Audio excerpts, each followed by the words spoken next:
Kordamine on tarkuse ema. Kuulake kordussaadet.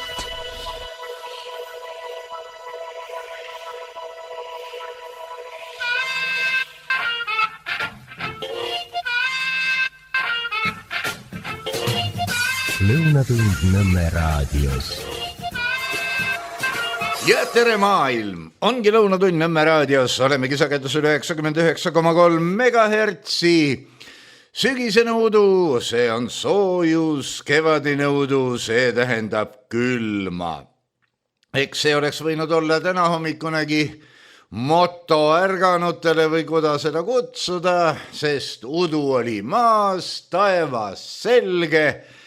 Mine või, ei tea kuhu, õunale näiteks. Tuleb välja, et näed, loomaaed sai kokku 3 tonni õunu juba heade inimeste abiga. Eks neid võiks olla veel. Lõppude lõpuks loomakesed söövad neid ja kui inimesed ise eriti ei taha, rääkimata juba igasugustest kaubandusvõrgutustest, siis parem ikka notsule ja elevandile kui lihtsalt roiskuma. Teisalt võivad rohelised siingi vahele astuda, sest topid sa elevandi õunu täis ja see võib ju kõik gaasilises olekus väljuda, põhjustada osooniauke ja muidu pauke ja ei tea mida. Ühesõnaga, kui teaduslikult, ei tea, kas pannagi siia jutumärke või mitte, piisavalt targutada, siis võib mõnele hirmu naha vahele ajada küll. Sest teadmatus sünnitab hirmu ja kui ajada jama, millest tegelikult ei saagi midagi teada, siis peaksid ihukarvad hakkama särgi all sahisema nagu kari 100-jalgseid jookseks turja mööda. Eile tuli veel üks tore kiri, see on südamlik, tõsi, ta on vastaline, aga ikkagi südamlik. Kiri on traditsioonilise algusega tere ja kiri ütleb, kirjutan taas vanalt Võrumaalt. Mööda maad luusib ringi keegi tont. Kes see on? Keegi ei tea, aga kõik räägivad, on ärevil. Öökima ajab. See on niisugune godoolik algus. Kena koht, meelt ülendav vaatepilt, lähme minema. Öökima ajab. Mitte ainult all lõunas toimuv, vaid ka see, mis meil siin on, oma väidetavas vabariigis. Käsi ei paindu enam kirjutama Eesti Vabariik. Lippu masti tõmmates ronivad pähe imelikud mõtted. Sees on tühjus, usk on kadunud. Selle nädala teisipäeva õhtul toimus Valga rahvamajas avalik debatt pagulaste teemal. Kas ka mujal Eestis, ei tea. Koha peal oli asja selgitamas, pehmendamas linnapea, keegi härra, kes poliitkorrektseid slaide a la fakte pagulastest näitas ja kohalik sotsiaalametnik. Mis oli nende lõppeesmärk, jäi selgusetuks. Asi kippus juba alguses üsnagi laadapalagani maiguliseks. Ühesõnaga, esinesid kõik 3 eestkõnelejat ning siit said ka inimesed, keda oli umbes 60-70 ringis, küsimusi esitada. Peab ütlema, et seltskond oli saalis üsnagi kirju. Kui esimene meesterahvas väideti, et ta on Jehoova tunnistajate ninamees, lavale ronis ja tagumik püsti rahva poole asendi sisse võttis, tekkis hinge häbitunne. Kas selline ongi meie hetke tervislik seisund? Mis oli tema taotlus? Väitis, et sellised need inimesed ongi, kes sealt tulevad. Läksin õue värsket õhku hingama ja mõtlesin, et kas ongi enam mõtet tagasi minna. Aga miski minu sees sundis seda tegema. Läksin tagasi. Härra oli selle aja peale juba istuma pandud ja saal kihinat-kahinat täis. Kõrv kuulatas ja silm otsis. Kas tõesti ei leidu siin intelligentseid inimesi? Keegi proua tõstatas küsimuse integreerimisest. Ta soovis saada selgitust, kuidas on võimalik loetud kuude jooksul sulandada sealt tulnuid, kui me pole seda suutnud teha ei oma venekeelsete elanike ega ka mustlastega. Ja vastuseks tuli, miks te vihkate sõjapõgenikke? See on natukene Armeenia raadiolik, kui keegi vanu selleteemalisi anekdoote mäletab. Samuti soovis proua selgitust linna pealt, kes ürituse lõpuks oli valmis vastu võtma 5000 pagulast oma eelnevale kirjale. Selles seisis küsimus, milline on teie seisukoht pagulaste osas? Ja vastus. Minul puudub isiklik seisukoht pagulaste osas. Saali ees seistes muutis aga kameeleon värvi ja äkitselt oli tal ka seisukoht. Tema on nõus isiklikult vastu võtma ja kui vaja, siis kuni 5000. Asi hakkas kiskuma päris kuradiks. Sõna võtsid, küsimusi esitasid ka paar ettevõtjat ja aktiivsemat inimest. Vastused muutusid üha jaburamateks ja ma ei suutnud enam järge pidada. Kogu see küsimine ja vastamine tekitas mu ajusoppi pildi, millel 3 inimest loevad Postimehe artiklit ja saal on täis anonüümseid kommentaatoreid, kelle hulgas mõni eksinu ka oma nime kasutab. Üks tundis muret ainult oma ettevõtluse pärast, teine oli lihtsalt aktiivne, mõni isegi tundis muret oma rahva ja riigi pärast. Mõni proovis asja lahata oma talupoja loogikat rakendades ja nii edasi ja nii edasi ja nii edasi.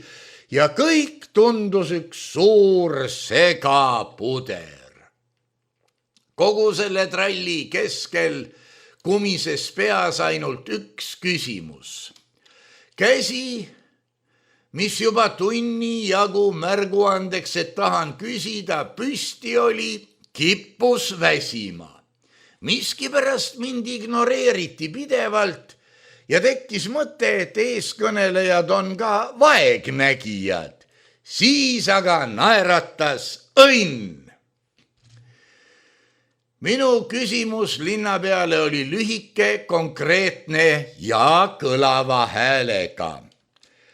Kas teie, lugupeetud linnapea, tunnete Eesti Vabariigi põhiseadust ja selle preambulit ning kas järgite seda oma igapäevatöös?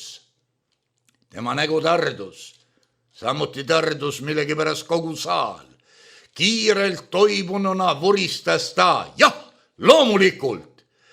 Et mitte anda aega toibumiseks, tuli järgmine küsimus, õigemini nõudmine. Kui te tunnete kõike eelnevalt küsitut, siis palun tsiteerige peast Eesti Vabariigi põhiseaduse preambulit. Ja siin ta astus ämbrisse. Vastust loomulikult ei tulnud. Põhjendus. See pole antud pagulasteemaga kuidagi seotud. Küsisin siis teiste eestkõnelejate käest. Vastus oli sama. Üldine demagoogia ja seosetu mula. Ja siis viskas kopsu üle maksa. Müristasin üle saali.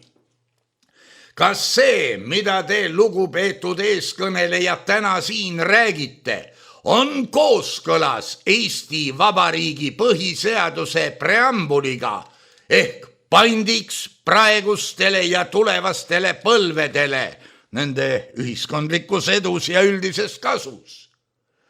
Ning kui koolijutsilt nõutakse tähestiku tundmist ja korrutustabelit, siis kuidas on võimalik, et teie ei tunne riigis kehtivat alusdokumenti? Vastuseks tuli kiirelt, jah, see on nii. Käed kukkusid küljele, suu jäi kinni. Ütlesin krõbedasti ja tundsin, et lollus üha kontsentreerub. Läksin õue värsket õhku hingama seekord läbi filtri. Rahunesin ja tulin tagasi saali.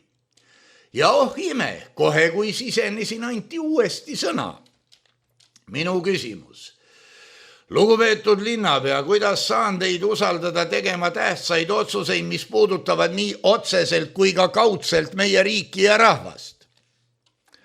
Vastus, mingi arusaamatu demagoogia. Sammusin saalist välja. Miski minu sees soovitas seda teha. Edasine küsimuste esitamine tundus mõttetu. Tunne oli, nagu oleks näkku sülitatud.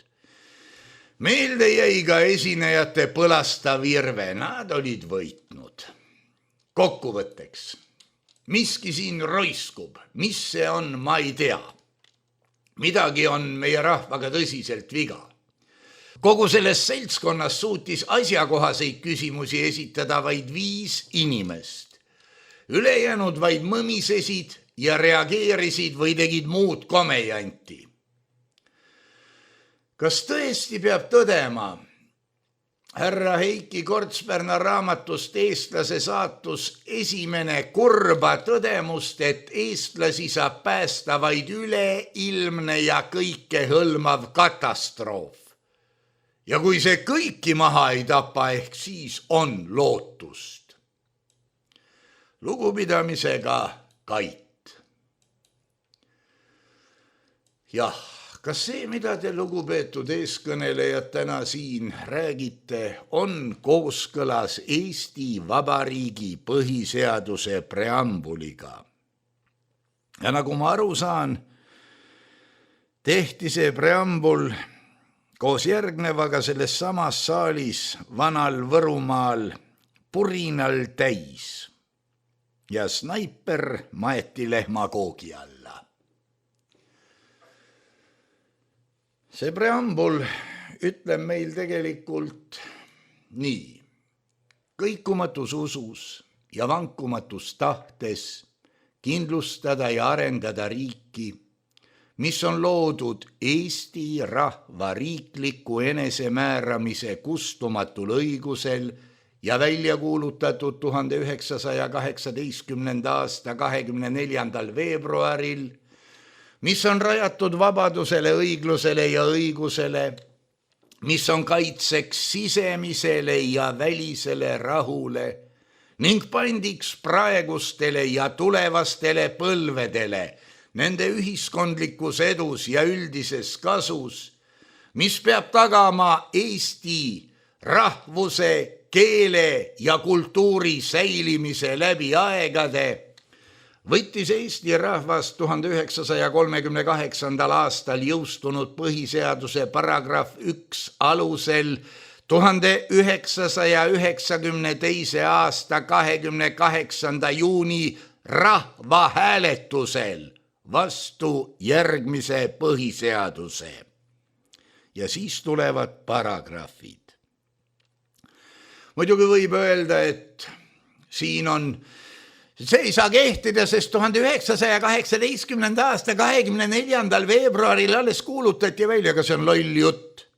Siin on sõnades öeldud välja dokumendile üliolulised tunnused, millal ehk kuupäev ja kes ehk allkiri.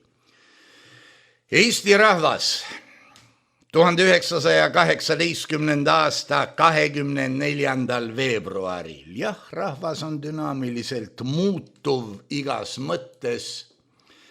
Ja muidugi võib öelda, et inimesed muutuvad ka isikutena kirjale vastatakse, et mul ei ole seisukohta, ma olen neutraalne, ma olen nii aus, et nagu rahvas tahab, nii mina teen ja siis öeldakse mina isiklikult 5000, sest ilmselt esinemise honorar 3 punkti, ei ole korruptsiooni. Ja selle koha peal võiks muidugi meenutada eile loetud Washington Timesi pealkirja. See pealkiri küsis, miks on Eesti tulevikuriik? Mul mõningane vastus on. Sellepärast, et minevikus teda ei olnud ja olevikku on ta kihva keeranud. Järelikult ta tulevikus võib midagi olla. Aga mis asi? See muidugi sõltub meist. Kui sellest artiklist nüüd mõnda rida veel ette kanda, siis interneti ja sellega seonduvate tehnoloogiate kasutamine, sellega võib Eesti saada kõige arenenumaks riigiks maailmas, mis on suhteliselt loll väide, sest nii võib olla näiteks minu korteri kõige tehniliselt arenenum piirkond, mu poja toa üks nurk, kus ta oskab arvutiga teha tükk maad rohkem kui mina, aga see ei tee veel mind targemaks ega kuidagi. Ma võin muidugi tema poole pöörduda, kui tal aega on ja nii edasi, eks ole. Aga Eestist võib saada kõige arenenum piirkond, võib küll, võib ka mitte, eks ole, ja mis sest kasu? Kirjutatakse muidugi banaalseid lauseid, et ainult veerand sajandit tagasi Nõukogude Liidu võimu all, nüüd NATO liige, Euroopa Liidu liige, hurraa, juhhei, see tõestab veel, et Eesti on nii iseseisev, et kuuletub nii Euroopa Liidule kui NATOle, kui mõlemale korraga ja rebib end kas või lõhki. Seal on muidugi kirjas veel Washington Timesis, et korruptsiooni vähendamiseks rajasid eestlased e-riigi ja ütlevad oma kõnes ka mina ei tea laps, mis su nimi on? Võimas. Selle e-riigi najal me oleme kaotanud poolest saadik kõnevõime, vähemalt kui vaadata intervjuusid lihtsurelikega. Huvitav, et EFF-i diktavid ei ole veel hakanud iga uudise ette ütlema, et rõhutada meie e-riiklust. Muidugi, e-riik vähendas riigiga isiklikult suhtlemise vajadust, et füüsilise kehana ei pea kokku saamagi. Väidetavalt vähendas see ka altkäemaksu võimalust, kuida kurat, seda mina ei oska teile seletada, aga need, kes ei ole nii, need teavad. Ja rõhutatakse ka, et juba 2012. aastal oli 90% eestlastest ID-kaart, millega sai kasutada peaaegu kõiki teenuseid internetis. Et see oli isikutunnistus ja sellega saab Euroopa Liidu piires reisida. Ja mina mõtlen praegu selle peaaegu kõiki internetiteenuseid teemal, et digiallkirja pangas, et ülekanne toimuks. Ma usun, need, kes on proovinud, need teavad. Google Chrome, värsked variandid, ei. Edge, ei. Mozilla, ei. Internet Explorer jääb üle, sellega saab, aga see töötab, nagu oleks ta puuosadest tehtud ja kokku pandud. Aeglaselt. Igavene jurakas teine ja see on päris naljakas. Meie tiiger on hüpanud, aga ta on hüpanud nii, et sa saad olulise allkirja anda vaid ühes keskkonnas ja nendes tingimustes pean mina pimesi uskuma veel e-hääletuse usaldusväärsust. Kui minuga on pahandatud, miks sa panga ülekannet ei ole teinud, ma ütlen, ma tegin ju. Ja siis vaatan, ei ole teinud, sest tegin hoogsalt kiiresti ja ei tabanud ära, et brauserit on uuendatud ja see sitt ei toimi enam. Ilmselt rohkem tänu meie ID-kaardi mahajäämisele, mida muidugi ei tohi öelda, sest tõenäoliselt meie ID-kaart on nii kaugele ette hüpanud, et maailm ei jõua talle järele. Jah, nii see on. mida uskuda, keda uskuda? Loomulikult e-riik. Või uskuda seda, et Nõmme raadio on tegusale Eesti inimesele, kes ei anna alla ja küsida, aga miks ta ei anna alla ja vastata, ta on nii loll, et ta ei oska. Seegi võib olla põhjendus. Aga täna meil on juba 11. Sulhidžaa 1436 või 25. september 2015 või siis 12. Tishrei 5775 või 25. sügiskuu 10228 või juulisõber number 2 457 291. See on öeldud poolsalaja. Muidu kapo kuuleb pealt ja paneb kirja ja tal ei ole sellega midagi teha, aga keegi on hulga tööaega ära raisanud, sest nüüd tuleb seda ju ümarlauas